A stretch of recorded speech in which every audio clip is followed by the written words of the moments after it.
فرمایا کہ اے میرے محبوب میرے بارے میں اگر تجھ سے پوچھے میرے بندے کہ میں کہاں ہوں تو آپ فرما دو فإنی قریب، میں قریب ہوں، دور نہیں ہوں، میں قریب ہی ہوں، مجھے دور نہ سمجھنا۔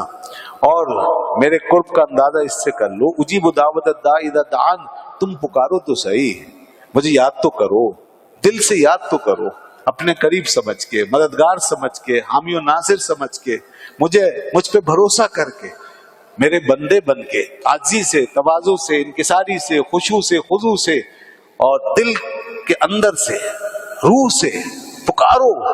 جس دن اس طرح پکارو گے اس دن میں تمہیں سامنے نظر آ جاؤں گا، قریب محسوس ہو جاؤں گا۔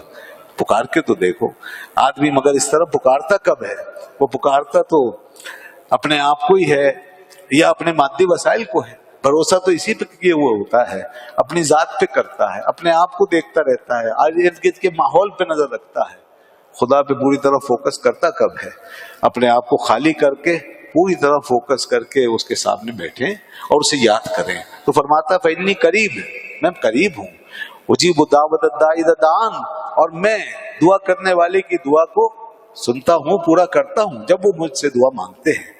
لیکن آگے والی جو بات ہے وہ ہم چھوڑ دیتے ہیں۔ فرمایا فَلْيَسْتَجِيبُوا لِي وَلْيُؤْمِنُوا بِي، انہیں چاہیے، آپ ان سے کہہ دیں، انہیں بھی چاہیے کہ یہ میری بات مانا کریں، میرے کہے پہ چلا کریں اور مجھ پہ ایمان پورا رکھیں، لَعَلَّهُمْ يَرْشُدُونَ، تاکہ یہ سیدھے راستے پہ گامزن رہیں، چلتے رہیں اسی طرح۔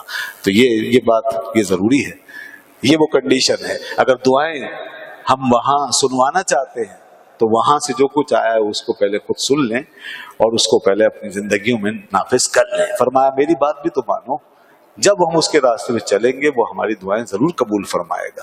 مگر انسان چاہتا ہے کہ ون وے ٹریفک چلتا رہے، ہم جو چاہیں وہ ہو جائے، ایسا نہیں ہوتا۔